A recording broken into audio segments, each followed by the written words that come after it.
नमस्कार विद्यार्थियों। BA second year का फर्स्ट पेपर सामाजिक अनुसंधान में सर्वेक्षण की पद्धतियों के बारे में हम अध्ययन कर रहे हैं, जिसमें हम अनुसूची के टॉपिक को हम पढ़ रहे हैं या अध्ययन कर रहे हैं। आज हम अनुसूची के प्रश्न पर वीडियो जारी करेंगे कि अनुसूची के प्रश्न कितने प्रकार के होते हैं, कितने प्रकार के होने चाहिए, इनकी हम चर्चा करेंगे। अनुसूची एक प्रकार से प्रश्नों की एक सूची होती है, किंतु इसमें सम्मिलित किए जाने वाले सभी प्रश्न एक प्रकार के नहीं होते। इन विभिन्न प्रकार के प्रश्नों को इस रूप में स्पष्ट किया जा सकता है। प्रश्नों के रूप: मुक्त प्रश्न, संयोजित प्रश्न, दोहरे प्रश्न, बहुवैकल्पिक प्रश्न, निर्देशक प्रश्न, संदिग्ध प्रश्न, अनिश्चित प्रश्न, श्रेणीबद्ध प्रश्न। इस प्रकार ये 8 प्रकार के प्रश्न एक अनुसूची में सम्मिलित किए जाते हैं। एक एक करके हम उनका यह अध्ययन करते हैं। मुक्त प्रश्न, ओपन एंड क्वेश्चन। इस प्रकार के प्रश्नों की विशेषता ये है कि इसमें उत्तरदाता को किसी भी प्रकार से अपने मत को व्यक्त करने की स्वतंत्रता होती है। इसलिए इन प्रश्नों में भाषा संबंधी कोई समानता नहीं होती। उत्तरदाता सुझाव मांगने के लिए ऐसे प्रश्नों का प्रयोग किया जाता है। इनके उत्तर भी काफ़ी लंबे होते हैं।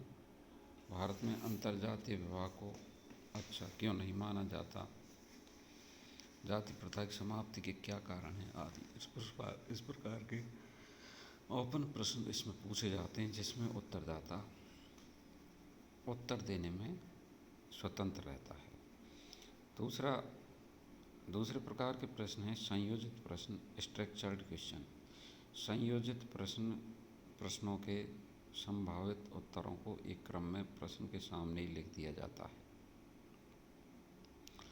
उत्तरदाता को इन्हीं में से एक उत्तर को चुनना होता है। इन संयोजित प्रश्नों का उत्तर एक वाक्यांश अथवा एक निश्चित संख्या में होता है। इन प्रश्नों का सांख्यिकीय वर्णन, सारणीयन आदि सरलता से हो सकता है। उदाहरण के तौर पर आपके परिवार के कितने सदस्य शिक्षित हैं? 1, 2, 3, 4। आपके कितने बच्चे हैं आदि। दोहरे प्रश्न, डिक्टोमियस क्वेश्चंस। इन प्रश्नों के 2 संभावित उत्तर हो सकते हैं। सूचनादाता किसी एक उत्तर से सहमत होता है, उसी को वह सही मानकर शेष को काट देता है। इनमें प्रश्न का एक उत्तर सकारात्मक, दूसरा नकारात्मक उत्तर होता है। इन प्रश्नों के उत्तरों का विचारणीयन सरलता से हो जाता है। कुछ प्रश्न इस प्रकार के हो सकते हैं: क्या आप धूम्रपान को कैसे समझते हैं, अच्छा या बुरा? आप दहेज को प्रथा को कैसे समझते हैं, अच्छा या बुरा? बहुवैकल्पिक प्रश्न, मल्टीप्लाई चॉइस क्वेश्चन। इन्हें कैफेटेरिया प्रश्न भी कहा जाता है। इस प्रकार के प्रश्नों के साथ कई संभावित उत्तर दिए गए होते हैं। उत्तरदाता उनमें से कोई एक या एक से अधिक उत्तर छांटता है। इसलिए बहुवैकल्पिक प्रश्नों के संभावित उत्तरों को सावधानीपूर्वक लिखा जाता है। अंत में अन्य कोई भी जोड़ दिया जाता है, जैसे आपको अध्यापक की नौकरी क्यों पसंद है, छुट्टियां अधिक होती हैं, ट्यूशन मिल जाता है, अपनी बौद्धिक क्षमता की वृद्धि होती है, भावी पीढ़ी को संस्कारित करने का अवसर मिल जाता है, अन्य कोई। बहुवैकल्पिक। 5वां है निर्देशक प्रश्न, लीडिंग क्वेश्चन। इन प्रश्नों में उत्तरदाता से किसी निश्चित उत्तर के प्रदान करने की ओर संकेत किया जाता है। ये प्रश्न पक्षपात को प्रोत्साहन देते हैं, अतः इसे प्रश्न से बचना चाहिए।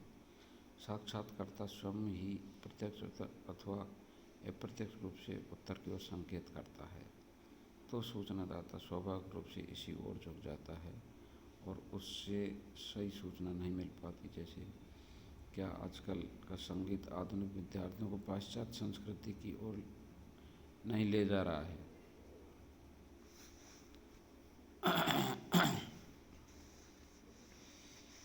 संदिग्ध प्रश्न, एम्बिग्यूअस क्वेश्चंस। इस प्रकार के प्रश्नों से उत्तरदाता के मन में अनेक प्रकार के संदेह उत्पन्न हो सकते हैं कि वह उनका सही उत्तर खोजने में उलझ जाता है कि क्या उत्तर दें, अतः वह उसका अर्थ अपने मन से लगा लेता है। जैसे आपकी आयु क्या है, इसमें सही उम्र बताइए या संभावित, इसे उत्तरदाता स्पष्ट रूप से नहीं समझ पाता, अतः वह अनुमान से ही उत्तर देता है। अनिश्चित प्रश्न, वेग्यू क्वेश्चन, ऐसे प्रश्न जिनका कोई निश्चित उत्तर नहीं होता अनिश्चित प्रश्न कहलाते हैं। जैसे क्या आप पूर्ण या स्वस्थ हैं, आपके घर की स्थिति कैसी है। श्रेणीबद्ध प्रश्न, रैंकिंग आइटम क्वेश्चन, जब उत्तरदाता को किसी प्रश्न के दिए हुए संभावित उत्तरों में से एक दो उत्तर को नहीं बल्कि सभी उत्तरों को चुनना तथा अपनी पसंद के अनुसार क्रम में लिखना होता है तो उन्हें श्रेणीबद्ध प्रश्न कहा जाता है। सम्मिलित करने योग्य प्रश्न, क्वेश्चन टू बी इंक्लूडेड, अनुसूची में किस प्रकार के प्रश्नों को सम्मिलित किया जाए, ये अध्ययन की प्रकृति, अध्ययन के उद्देश्य, उत्तरदाताओं के स्वभाव एवं कार्यकर्ताओं की योग्यता आदि पर निर्भर करता है। पार्टन ने सामान्यतः इनमें निम्नलिखित विशेषताओं को उल्लेख किया। केवल अध्ययन समीक्षा से प्रत्यक्षतः संबंधित प्रश्नों को सम्मिलित करना चाहिए। उन प्रश्नों को सम्मिलित करना चाहिए जिनके उत्तर स्पष्ट शुद्ध रूप में मिल सके। उन प्रश्न को चुना जा सकता है जिनका सारणीकरण सरलता से हो सके। तुलनात्मक सूचनाओं से संबंधित प्रश्न पूछे जा सकते हैं। केवल ऐसे प्रश्न पूछे जाने चाहिए जिनके उत्तरों की अधिकांश साक्षात्कारकर्ता से प्राप्ति की संभावना हो। नवीन तथ्यों से संबंधित प्रश्नों को अवश्य पूछा जाना चाहिए। ऐसे प्रश्नों को पूछा जाना चाहिए जिनकी संरचना स्पष्ट, सरल, सहज तथा उत्तर देने में स्वाभाविक हो। प्रश्न एक दूसरे से संबंधित और संपूर्ण क्रम में एक दूसरे के पूरक होने चाहिए। ऐसे प्रश्नों को पूछना चाहिए जिनका उत्तर देने में कम से कम लिखना पड़े, अर्थात व्याख्यात्मक उत्तर वाले प्रश्न नहीं होने चाहिए। ऐसे प्रश्न पूछने चाहिए जो व्यक्तिगत जीवन से संबंधित न हो, पक्षपातपूर्ण भी न हो। संक्षेप में प्रश्नों के चुनाव में नवीनता, रुचि, आवृत्ति, महत्वपूर्णता, अर्थपूर्णता आदि को अवश्य में ध्यान रखना चाहिए। बहिष्कार करने योग्य प्रश्न, कुछ प्रश्न इस प्रकार के होते हैं जो अस्पष्ट, अधूरे व गलत होते हैं। ऐसे त्रुटिपूर्ण प्रश्नों को अपने अध्ययन में नहीं लाना चाहिए। जैसे अधिक लंबे, जटिल व संदेहपूर्ण प्रश्नों का बहिष्कार करना चाहिए। अनावश्यक व असंबद्ध प्रश्नों को नहीं पूछना चाहिए। अस्पष्ट, निर्देशक प्रश्नों को अनुसूची में सम्मिलित नहीं करना चाहिए। बहुअर्थक, द्विअर्थक प्रश्नों को नहीं सम्मिलित करना चाहिए। उत्तरदाता को उलझन में डालने वाले प्रश्नों को भी नहीं पूछा जाना चाहिए। यथासंभव मत अथवा विचार संबंधी प्रश्नों को नहीं पूछा जाना चाहिए। सूचनादाताओं से गोपनीयता संबंधित प्रश्न नहीं पूछने चाहिए। 8वां, यदि कोई सूचना अन्य निर्भर योग्य साधन से मिल सकती है तो उससे संबंधित प्रश्नों को सम्मिलित नहीं किया जाना चाहिए। तो आज के लिए विद्यार्थियों इतना ही कि प्रश्नावली के प्रश्न किस प्रकार पूछे जाने चाहिए, किस प्रकार के प्रश्न प्रश्नावली में होते हैं।